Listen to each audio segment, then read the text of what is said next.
It's good to come your way once again as we continue this exciting journey in additional mathematics.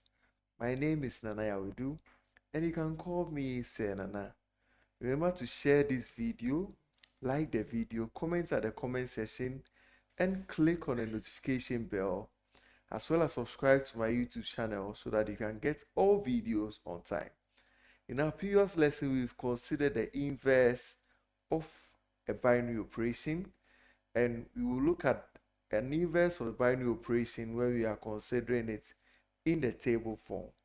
So let's look at the question so that we'll be able to understand how we can find the inverse of a binary operation.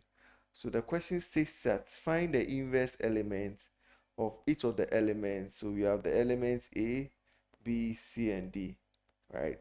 So to find the inverse, we must first determine whether this table is commutative or not. So we can check it by determining whether A operation B is equal to B operation A. So from the table, A operation B gives us B, and B operation A gives us B. So we see that it gives us B. So therefore, the operation here is commutative, right? And we have our elements A, B, C, and D. So to be able to know the identity elements, we must consider which of the rows have the A, B, C, and D arranged, right? So we see that it's in the first row. So we'll consider the operations that gives us these A, B, C, and D. So we can see that A operation A gives us A. So for instance, A operation A gives us A. When we take A operation B, it gives us B. When we take A operation C, it gives us C.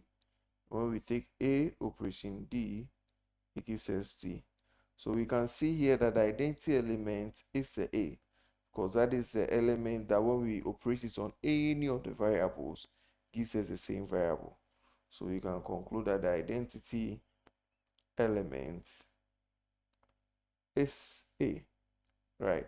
So now to find the inverse, let's circle all the identity elements that we have here. So we have 4 of them here, and that will help us be able to determine the inverse of each of them.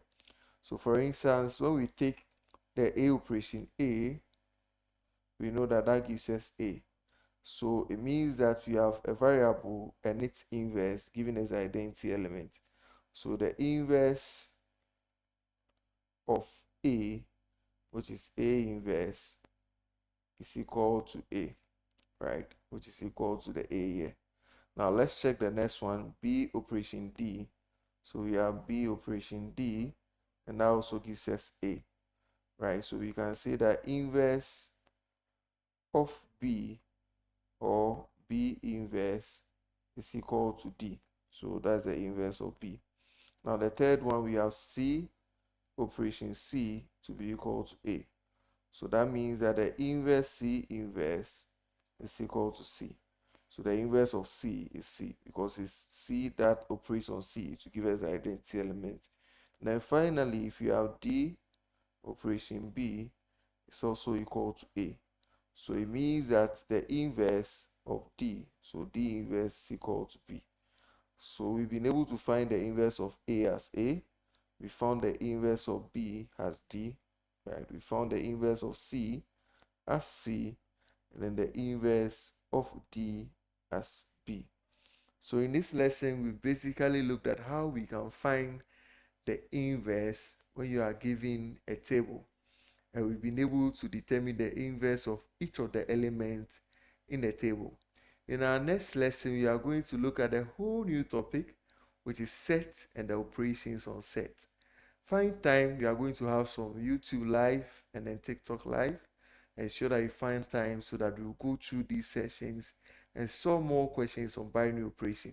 And remember to share, subscribe to my YouTube channel, and click on the notification bell so that you will be the first to get the next video on the new topic, which is set and operations on set. See you in the next lesson.